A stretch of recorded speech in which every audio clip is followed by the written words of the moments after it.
You're looking at a vigil held tonight in Brooklyn for fallen police officers Rafael Ramos and Wenjan Liu.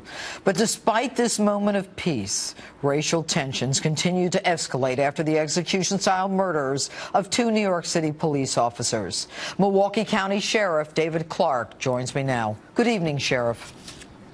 How are you, Judge? I don't know. I'm probably the same as you. How do you feel? Saddened and outraged at the killing of the violent killing of two of New York's finest.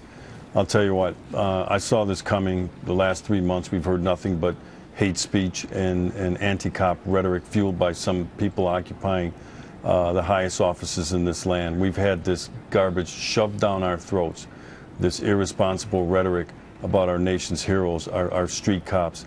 And so when I heard this last night, and then I heard there was another shooting of a police officer today in Florida, you know, and I hear this nonsense from the left about open season on young black males. No, it's open season on cops right now, and I'm sick of it. Well, you know, Sheriff, we're all sick of it, especially those of us who've worked in this business for so many years. And yet, you know, the amazing part of all this, Sheriff, is you've got an African-American in the White House, and he wasn't elected by just blacks. He was elected by whites. And yet he seems to be, along with his attorney general, the men who are creating this perception that cops are your enemy and you've got to protect your kids from them. Why is that? Why are they doing this? Because it was politically advantageous for both President Obama and Eric Holder to do that, and for Mayor de Blasio as well. And I find their statements that they came out with after the announcement of the death of these officers, I found it to be hollow.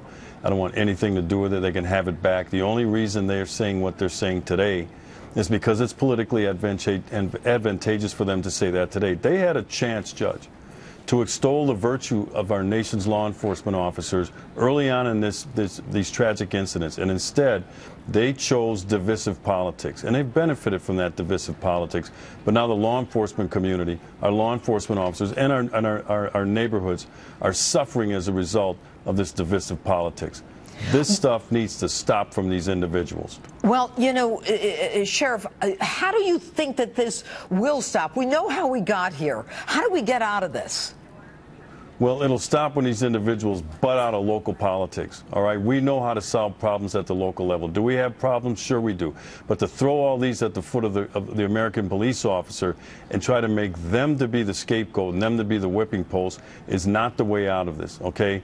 Local issues have always been solved at the local level. Keep these D.C. politicians out of this, and we'll solve this on our own. Look, we've made great strides in terms of improving police-community relations in this country. Do we have a long way to go? You're darn right we do. But we're making strides. But these two individuals came along and saw something smoldering, and instead of taking the responsible way out and providing some leadership with some responsible rhetoric, they chose to pour gasoline on that smoldering issue, and now it's in flames. And I found it interesting that the president issued his statement this morning from Hawaii on his Christmas vacation. America's in crisis, and he's in Hawaii. Hey, we had an American who had his head severed, and, you know, within 7 minutes he was back on the golf course. Sheriff David Clarke, thanks so much for being with us this evening. Always good to have you here. Thank you for your support of police officers all across America, Judge. You're welcome. Oh.